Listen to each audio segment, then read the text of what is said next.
Hello, and welcome to another episode of the Christian Reeve podcast. Today's guest is a Mr. Ian Knowles. He is the author of the noir crime thriller audiobook, Neon Shadows, a Noir Tale. And he's from all the way in the USA, from Cleveland, Ohio. Hello, and welcome to the podcast. How you doing?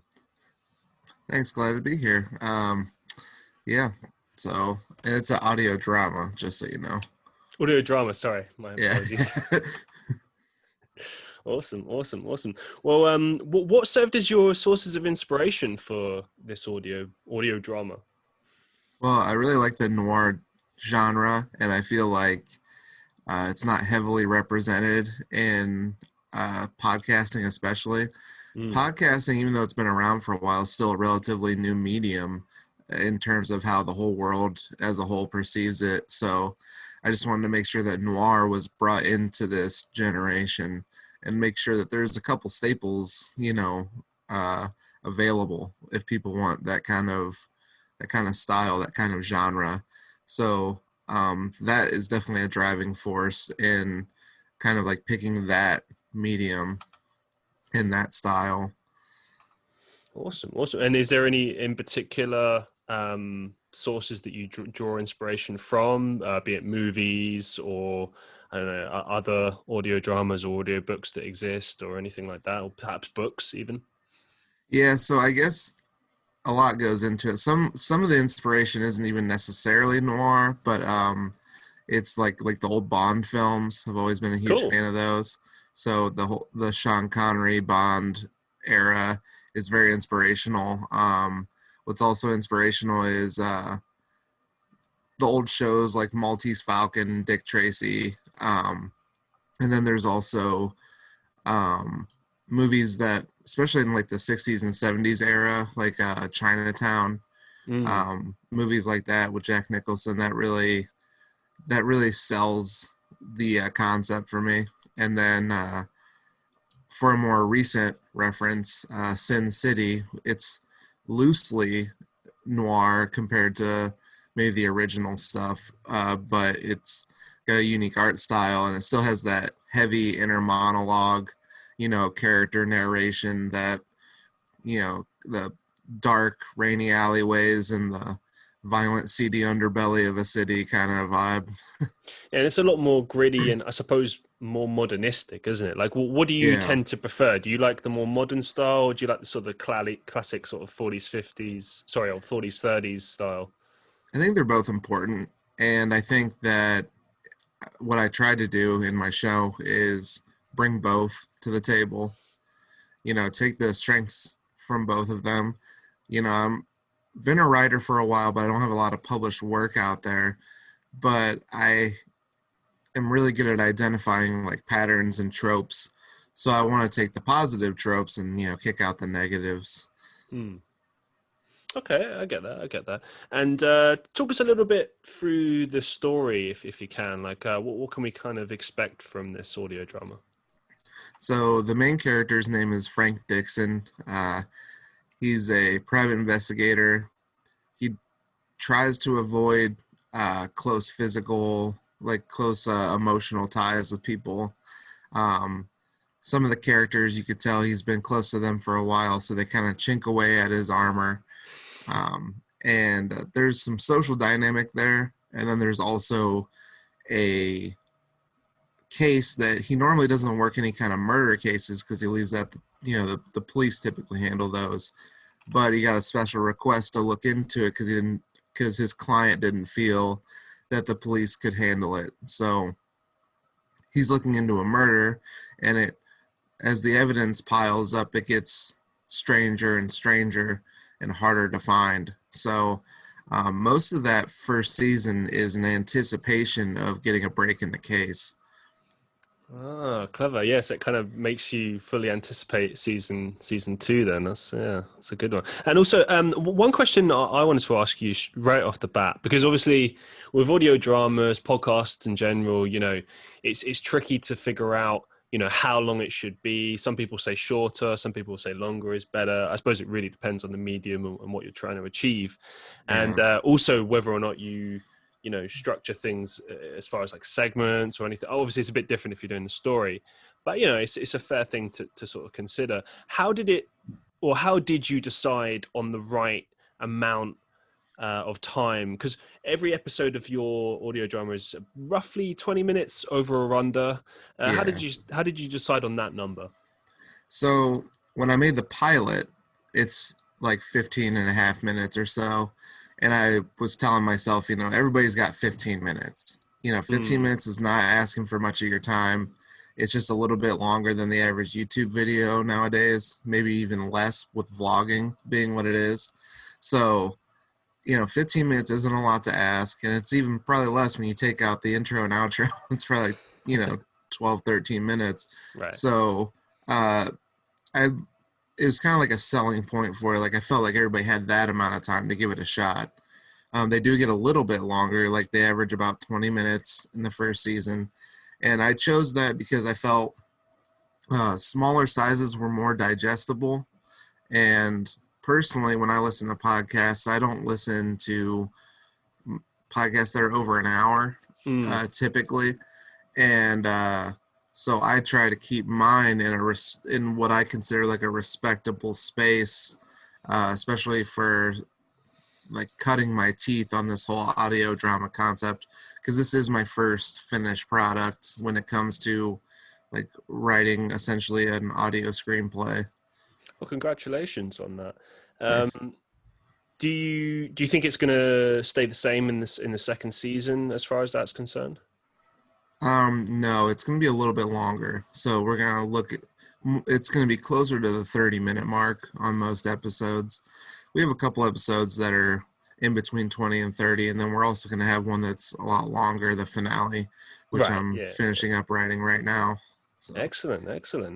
And in terms of the timescale of this, when can listeners expect to hear that?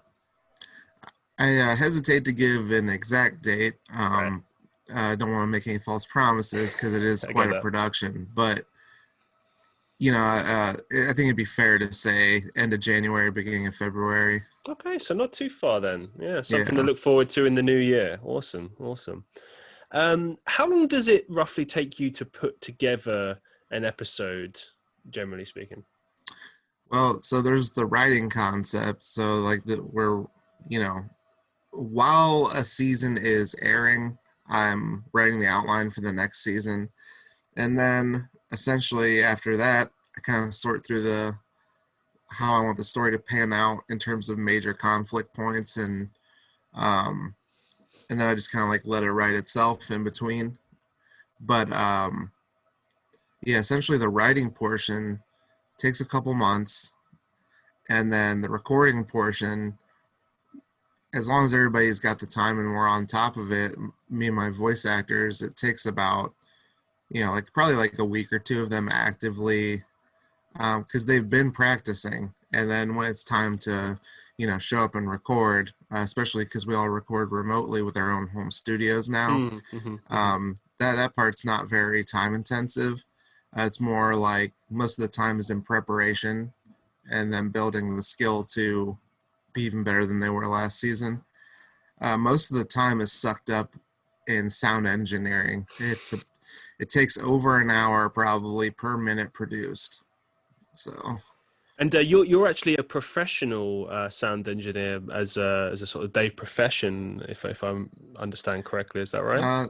No, but I wouldn't call myself a professional, but you've been modest.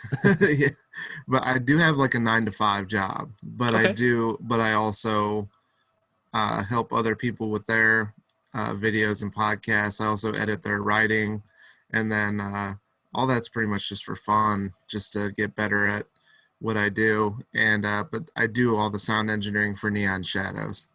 Awesome. And do you intend to create other audiobooks, maybe in different styles or genres in the future? Yeah, actually, we are currently me and one of my voice actors, we're currently beginning to kind of formulate a world where we're going to do kind of like a cyberpunk kind of thing, it's going to be, it might still be in the noir genre, but it Ooh. will definitely be in a much more extravagant scientific setting and, futuristic. We're thinking, like a mega city on a space station, kind of thing, and with lots of different alien races and lots of really cool out there things like weapons and kind of like also the concept of what's crime out there, where, there's all these different races with all these different concepts of morality and how that race has always lived. And, it's just, there's just thousands of options. So it is an exciting thought. Awesome. And what would you say your main goals and aspirations are as an author? I want to make you feel like these characters are real and true to their world that they live in. So I don't want you to feel like they're in this world. I want you to feel like you're in theirs, and their reactions, their emotions, the politics between the characters. I want it to seem realistic in its own space, and I want to help you escape and have an immersionless, like I just have like a complete immersion in the show and not have to break that till that 20 minutes is up. Yeah, I just want to go back to that point. Actually, I think it's a really good idea that it's around that kind of 20-minute mark, because one of my previous guests actually is doing an audio drama as well, and he sort of decided on that 20-minute mark. I think it's as a kind of general experience, it is a lot easier to digest. I think it really depends. Sometimes when I look at my podcast, like some of my episodes, are only like half an hour. Some of them are 2 hours, 3 hours, 1 hour. Like it really depends. And I often look at that, like I try to think about when people are most likely going to listen to it. It's one of the reasons why I started clipping up my episodes for YouTube as well, because I figured like, not everyone's got the time for this. Yeah. And it's different audiences as well. There's an audience for people, that might listen, for example, to like a full Joe Rogan episode. And then there's people that might just want to hear clips or something small.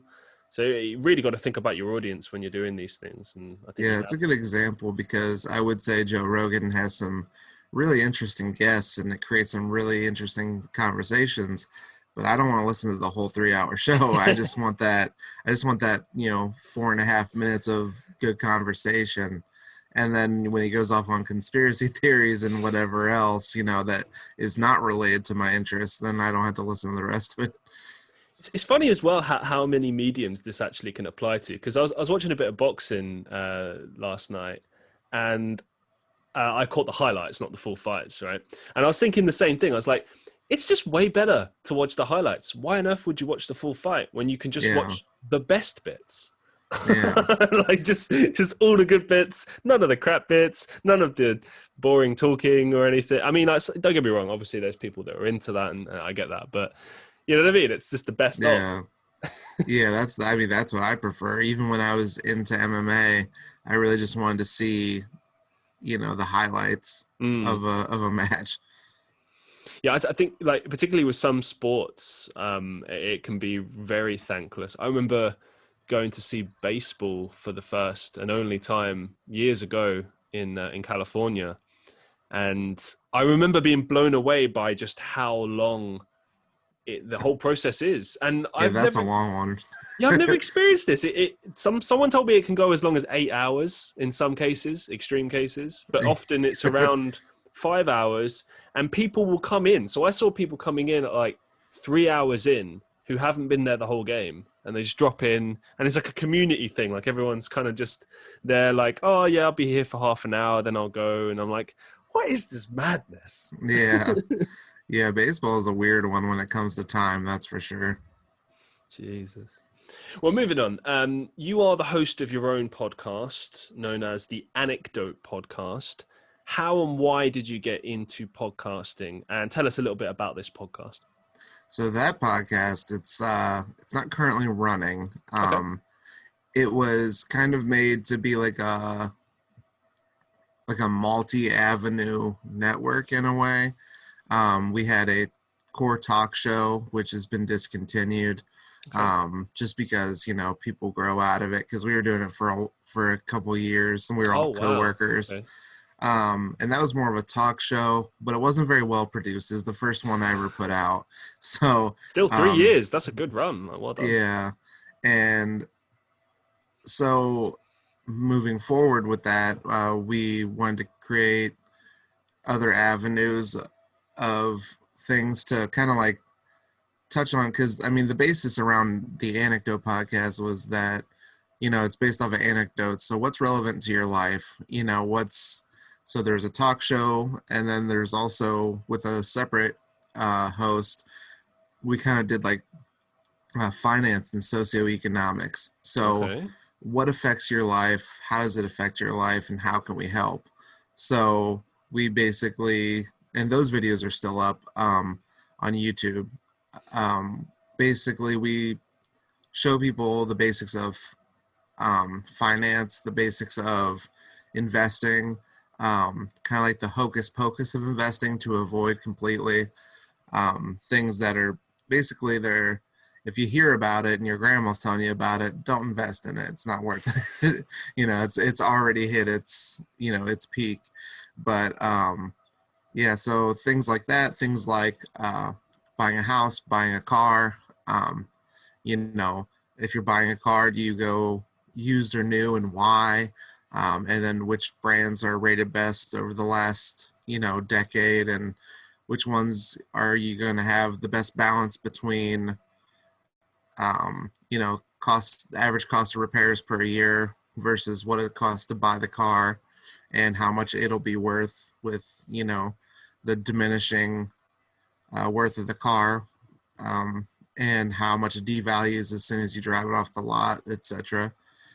So we just wanted to make something.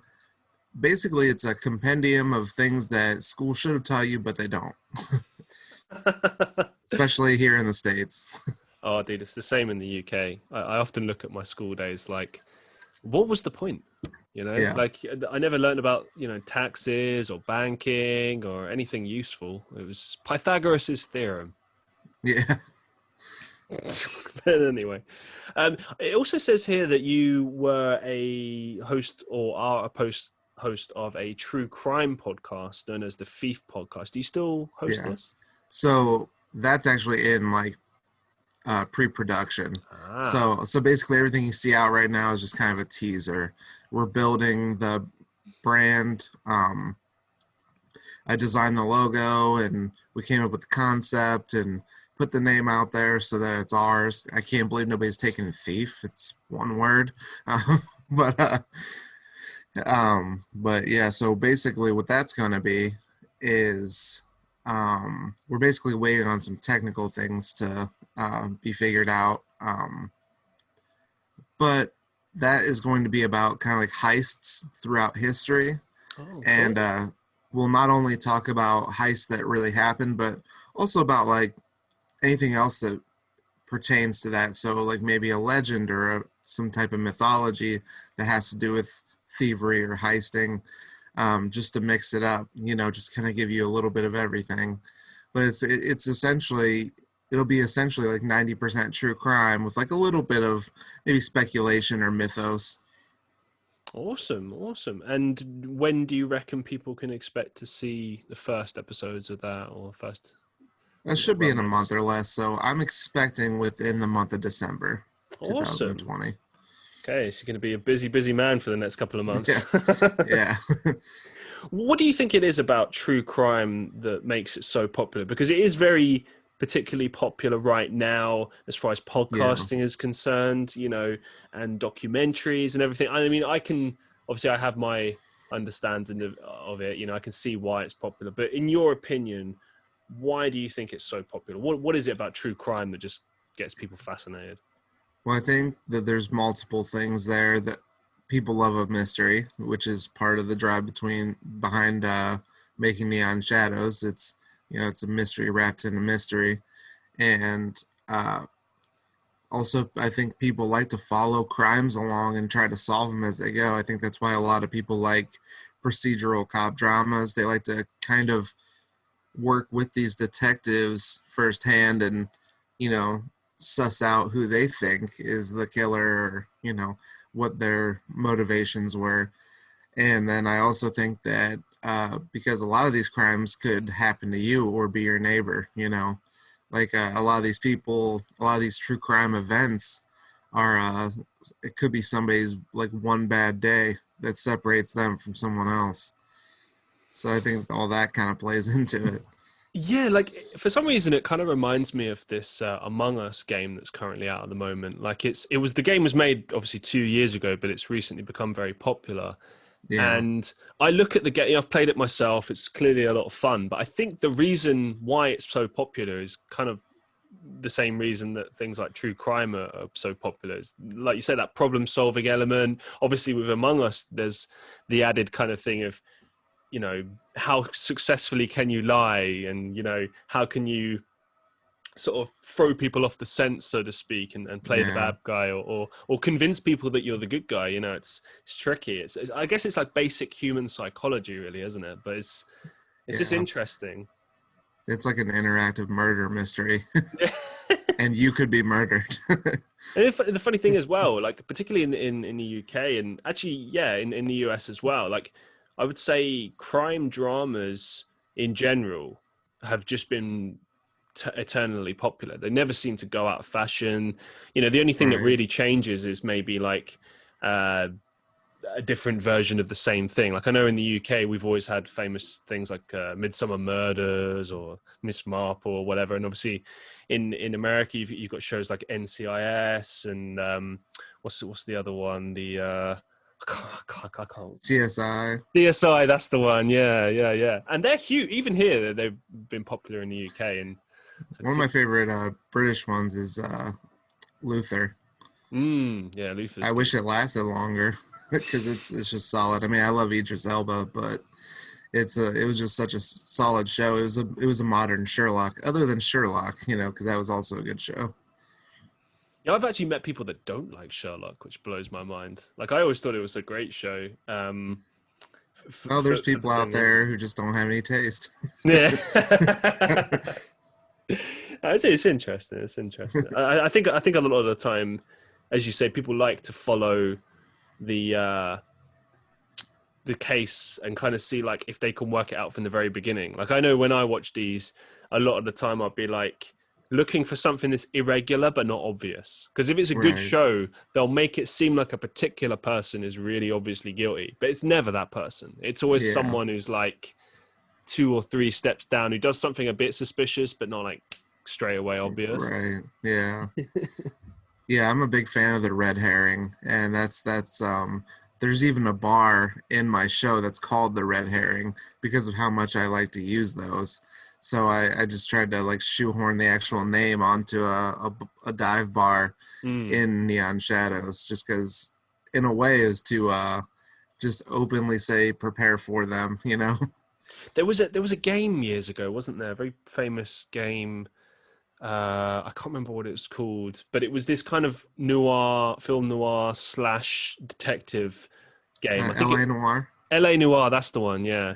And I remember it had a lot of that. There were certain people in there that were very suspicious, and then it would turn out they'd done something maybe morally not just, but they weren't actually the killer, or they were just like a very questionable person. But it does go to show just how easily people can become a suspect in a case, and there's a almost seemingly perfect alibi, but it's wrong. You know, it's crazy to think about. It makes you think, doesn't it, as well? Like how many people are in prison right now who are completely and utterly innocent, and then the reverse, how many people are out that shouldn't be. Statistically, in the U.S., they said 1% of people convicted of a crime were framed or they grabbed the wrong guy. You know, it's crazy as well when I see some of them get released from prison after, say, like, I don't know, like 20 years in prison, where they get, you know, cleared of all charges and they get given maybe, I don't know, 5 mil or something. And it's like, I think after that, I mean, sure, it's nice to have the money, but like you've lost 20 years of your life. Do you know what I mean? Right. I don't think any amount of money is really going to Well, I don't Yeah, know. I mean, how do you integrate back into society? Like, I mean, you'd rather True. have 5 million than not, but Mm. also, yeah, I'd probably rather have the 20 years of my life to try and make my own 5 million. Yeah, it's a big stigma as well for criminals. I mean, certainly in the UK, it exists. You know, like I don't care what you say. Like whenever I see that thing on an employment form that says, you know, oh, you have to declare if you've had any unspent convictions, and you just know that 9 times out of 10 they're just looking at people and going, criminal, okay, no chance. Right. And it's like, well, I don't always think that that's necessarily fair. I mean, if you believe in the criminal justice system, then you sort of believe in the idea of rehabilitation. And, you know, Right. I don't know. I sometimes look at those companies as kind of like hypocritical in a way. You know, Yeah. they say they're Yeah, doing like this, but they're doing something else. yeah, like are we saying that that the system works and these people are redeemed, or are we saying it doesn't actually work, but we're not going to address that. We're just not going to hire this guy. Bringing it back to your true crime podcast, what can we sort of expect in the coming year from that podcast? Like, how will it differ from what you're doing with your audio drama in terms of length and time and segmentation and stuff? So it's going to be around a half an hour. They might run over a little bit. We definitely want to keep it under an hour, preferably under 45 minutes, but I could see some episodes, especially specials, going up into close to an hour. But typically we're going to sit around the half hour mark. I think that the conversations are going to be much more dynamic, and it also gives us the room to kind of focus on one specific heist or do a couple small ones. And how frequently do you think we'll expect to see these? It'll probably be weekly for Mm. a defined set of episodes. I'm, probably for the pilot season, probably like 12 episodes. And then once we'll probably, sit down and think about what we've completed so far and how to move forward. I try to always analyze and gauge and, you know, uh, adjust my targeting. So if everything's working out good and we know what we need to change and what we need to keep the same, then we could do that. And then we could say like, hey, we're just going to be weekly till we're not. Nice one, excellent. Well, best of luck with that. I hope it goes well. Sounds very interesting. Same with the audio drama. Some good ideas here. Thanks. Moving it forward, I wanted to just briefly ask you how COVID-19 has affected you in your particular area, because I ask some of my guests this from time to time just to kind of gauge how it varies from state to state and from country to country. So, what's your experience of it? What have you seen, heard, etc.? Like, how's it been for you? So in Ohio, we were one of the first states to lock down and make movements towards, like we were one of the first states to shut down like concerts and like large social gatherings, and the first to initiate like lockdowns and stuff. And then others followed after us. And I don't know if it's made too much of a difference. Just last week, over the last week and a half, we've had an increase of about 17,000 cases. Wow. Yeah, and I think it's because there's like an official stay-at-home order as of 2 weeks ago. So I think people being indoors with their recycled air, and because that's how you get the cold and the flu during cold and flu season, is that microbial, consolidation. So I mean, I'm thinking that all these people staying at home are just kind of making each other sick, but that's just my opinion. But in terms of how it's affected like the projects that I'm working on, it hasn't really made that much of an effect. Other than I don't have, if I need to record in my home studio with some of my voice actors, I just have really small groups of just like 2 or 3 people at a day, Mm. and so that like there's not really that many people in and out. We're all staying apart and recording and everything with everyone's health in mind. But luckily, most of my voice actors are recording remotely for this next season. So we won't really have to jump through many hoops. I think there's only one, maybe two voice actors that are going to need to use my studio. So that's easily manageable. With regards to this stay-at-home order, we have something similar in the UK. Basically, in the beginning of March onwards, we entered a first initial lockdown. So everything was just shut down essentially, apart from essential workers, essential business, etc. So just supermarkets, maybe some banks were open, but everything was shut. And then somewhere in summer, we reopened and we entered this really flawed kind of like tier system, which we're currently in, but we've just, we're approaching coming out of this second lockdown, which we were in for a month. And then now we're going back into this tier system, which, I mean, I won't go into loads of details, but basically the tiers reflect various different things you're allowed to do, not allowed to do, and so on. But one of the biggest things which connects to your story is there's a thing about how you have to stay at home and you're forced to stay at home and stuff. And I wanted to ask you just briefly about that. And I guess more from the enforcement side of things, because obviously around the world, we kind of see what it's like in the US, and, you know, it's difficult to know exactly how it is, you know, because like some people say, oh, you know, these can be very violent, it's not very safe. Other people say very different things on that. How strict is it as far as like policing is concerned? In terms of actual policing, it's I would say that if you've heard that there is strong enforcement, I think people are just a little bit soft over here, a little bit quick to condemn everything. Okay. I mean, I haven't heard of anybody being forced to actually stay home. I Mm. haven't even I haven't even heard of anyone even being pulled over for being out past our, like, we have kind of like a soft curfew where Right. it's like they would appreciate you not being out past 10, and bars aren't supposed to be open past 10 p.m. To encourage people to stay home at night. And but they said that there's like a $250 fine for being at a bar Mm. and stuff like that, but I haven't heard of anything being actually imposed.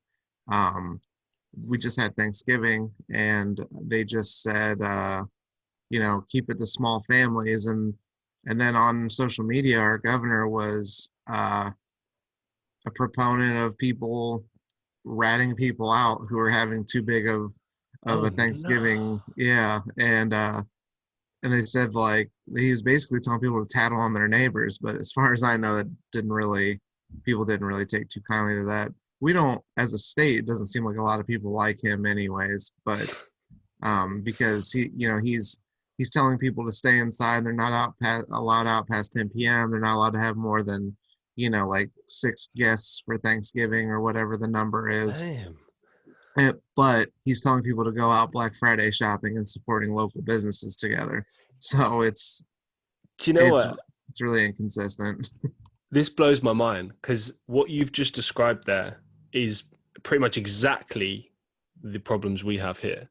So that more than six thing, we have that. It's called the rule of six, and uh, it depends on the tiers that you're in. But yeah, for example, like Christmas is a big one for us in the UK. I know it is obviously in the US, Yeah, and our government is sort of said that it can kind of happen, but you can only have a certain amount of households together mixing or something like that. But it's so ridiculous because, you know, most people's families are huge, you know, more yeah, definitely more than what 18 people, like, you know, it it's just nonsensical. And everything that you're describing has happened here. The 10 p.m. curfew thing, we have that as well. I don't know what difference it makes if you get drunk and stay at a place at 10 or you leave at 2 a.m. Like, you know what I mean? Like, if yeah, anything, in the UK, it's led to situations where everyone groups together to get, you know, leave at that time rather than staggered throughout the night. right, And there's more of a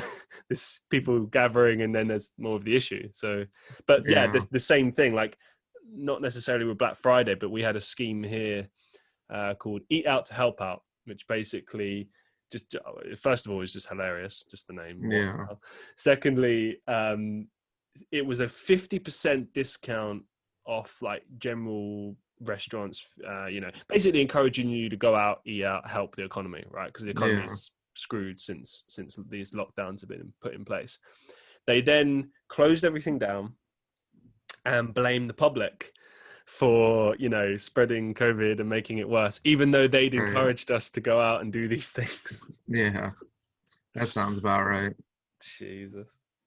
Well, I mean, elsewhere though, what kind of like stuff have you seen, as far as like weird behaviors are concerned? Because I think the weirdest behavior I've seen here in the UK is just, people stocking up crazy amounts, on toilet paper and stuff, or like seeing Yeah.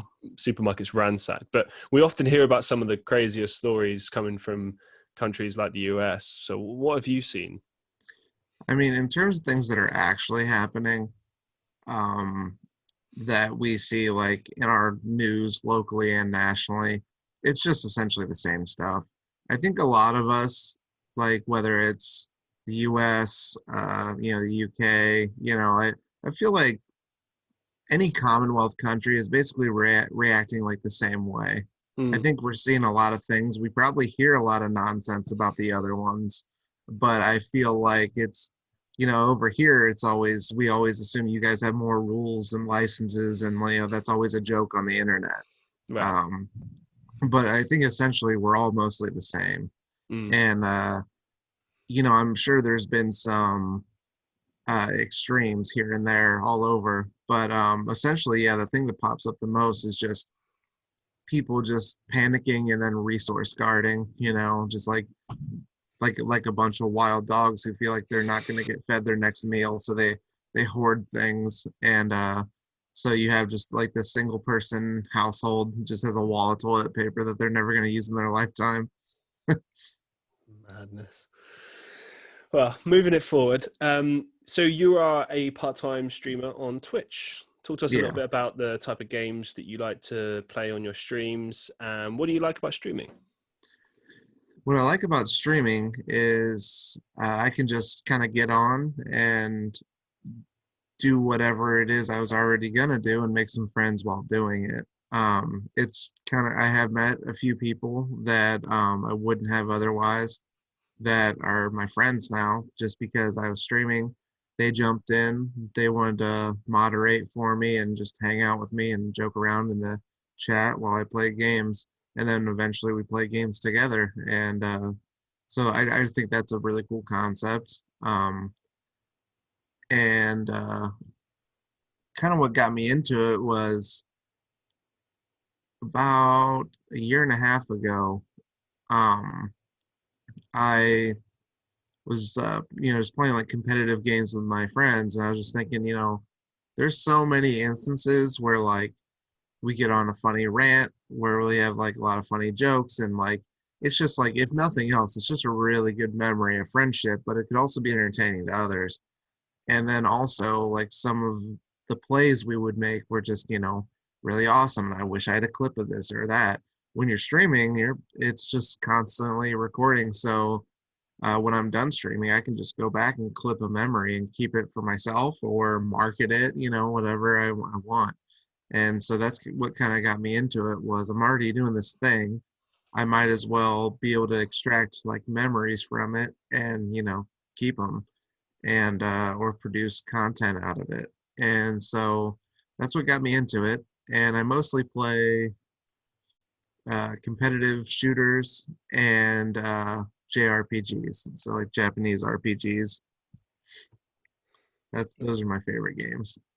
Oh, awesome. Yeah, I mean, it's the same for me. I do a lot of streaming on Twitch as well and stuff for YouTube. And yeah, I think it is awesome, isn't it? Like, especially when you can kind of track back as well. Like, I like, for instance, it's only partially related, but sometimes when you're on Instagram, you get like a clip back of like, oh, this happened like this time this year, or like, this time 5 years ago. And I have the same when I'm looking through memories of, previous streams or certain clips that have happened or whatever. And I'm like, oh yeah, like I remember that, or, Yeah. but yeah, I think the whole aspect of meeting people online, I couldn't agree more with you. I've met some really good people because of it, and we've even done stuff together even though we've never met each other in real life, which is still mind-blowing. But Right.